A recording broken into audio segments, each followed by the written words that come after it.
सोचिए, ईरान में एक रनवे, उस पर खड़ा एक अकेला विमान और फिर एक हवाई हमला। जो एक मामूली सी घटना लग रही थी, वो देखते ही देखते एक ग्लोबल क्राइसिस, एक वैश्विक संकट में कैसे बदल गई। चलिए इसी कहानी को समझते हैं।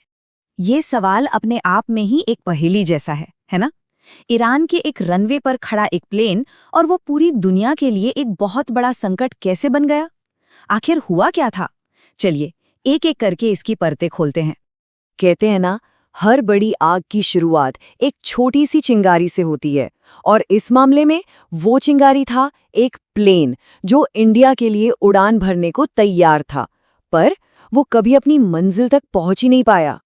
तो हुआ ये कि ईरान के मशहद इंटरनेशनल एयरपोर्ट पर महान एयर का एक प्लेन बस रनवे पर खड़ा था और तभी अचानक उस पर एक अमेरिकी हवाई हमला हो गया।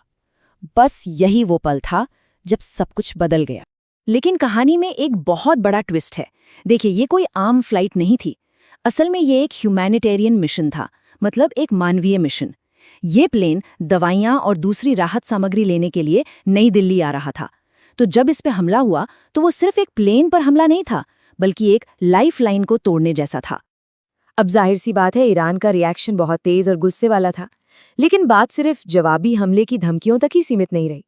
ईरान ने इस जंग के मैदान को कानून की अदालत में बदल दिया। ईरान ने इसमें बिल्कुल भी नर्म शब्द इस्तेमाल नहीं किए। उन्होंने इसे सीधा सीधा एक नाम दिया, वॉर क्राइम, यानी युद्ध अपराध। जब कोई देश वॉर क्राइम जैसे शब्द इस्तेमाल करता है तो वो सिर्फ इल्जाम नहीं लगा रहा होता, वो एक लाइन खींच रहा होता है। और ईरान को लगता था कि अमेरिका ने वो लाइन पार कर दी है। और देखिए, ये सिर्फ हवा में की गई बातें नहीं थीं। ईरान के पास अपने दावे को सही साबित करने के लिए कानून का सहारा था। वो जिनेवा कन्वेंशंस जैसे अंतर्राष्ट्रीय कानूनों का हवाला दे रहे थे। खास तौर पर एक नियम है एडिशनल प्रोटोकॉल आई, जो साफ साफ कहता है कि मानवीय मदद ले जा रहे सिविलियन प्लेन पर हमला नहीं किया जा सकता। तो बस देखते ही देखते ये एक लीगल बैटल, एक कानूनी लड़ाई में बदल गया। अब ये हमला कोई अकेली घटना बनकर नहीं रह गया।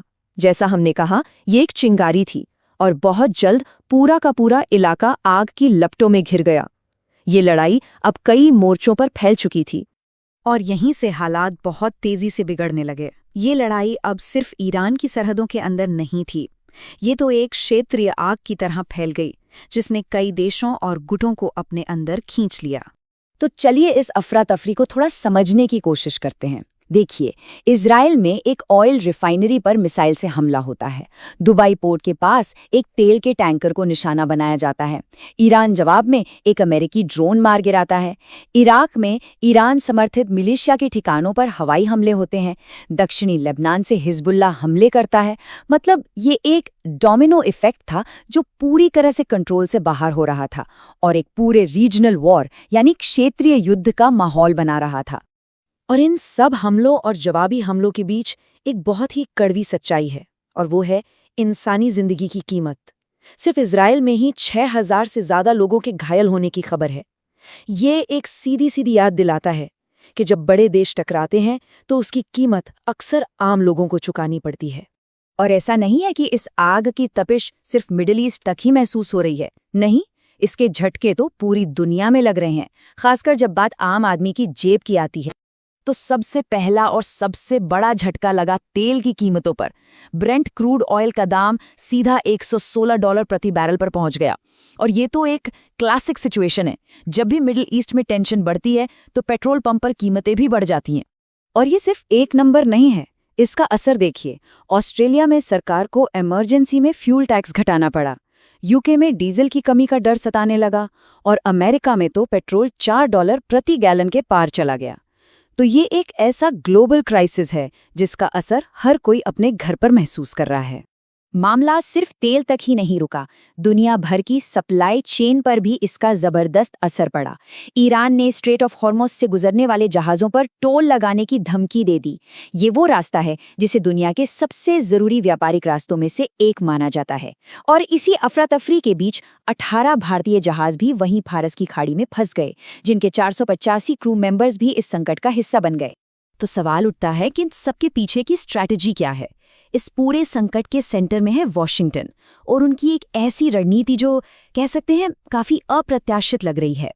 व्हाइट हाउस से एक बहुत ही दिलचस्प बयान आया है। उनके प्रेस सेक्रेटरी का कहना है कि प्रेसिडेंट चाहते हैं कि इस जंग का खर्चा अरब देश उठाएं। मतलब ये सिर्फ एक मिलिट्री स्ट्रैटेजी नहीं है, ये एक फाइनेंशियल स्ट्रैटेजी भी है। और यहीं आकर मामला और भी पेचीदा हो जाता है। एक तरफ तो अमेरिका धमकी दे रहा है कि अगर स्ट्रेट ऑफ हॉर्मूज नहीं खोला गया तो वो ईरान के तेल के कुओं और पावर प्लांट्स को उड़ा देगा। और दूसरी तरफ खबरें ये भी हैं कि वो इस पूरे ऑपरेशन को 4 से 6 हफ्तों में ख़त्म करने के लिए ईरान के साथ पर्दे के पीछे बातचीत भी कर रहा है। तो ये है क्या, जंग है या कोई डील? और ये कन्फ्यूजन सिर्फ दुनिया को ही नहीं है, ये वॉशिंगटन के अंदर भी साफ दिखाई दे रहा है। सीनेटर क्रिस मर्फी जैसे लोग कह रहे हैं कि अमेरिका बुरी तरह हार रहा है और उसके पास कोई क्लियर स्ट्रैटेजी ही नहीं है। वहीं दूसरी तरफ एडम शिफ जैसे लोग एक और खतरे की तरफ इशारा कर रहे हैं कि $200 बिलियन का ये जंग का बजट देश में हेल्थ केयर जैसी ज़रूरी चीज़ों में कटौती की वजह बन सकता है। तो आखिर हम हैं कहाँ? क्या ये सिर्फ शब्दों की जंग है, एक हाई स्टेक्स डिप्लोमैटिक गेम, या फिर ये शब्द एक असली और बहुत भयानक जंग से पहले की खामोशी है? इसका जवाब तो शायद आने वाला वक्त ही देगा।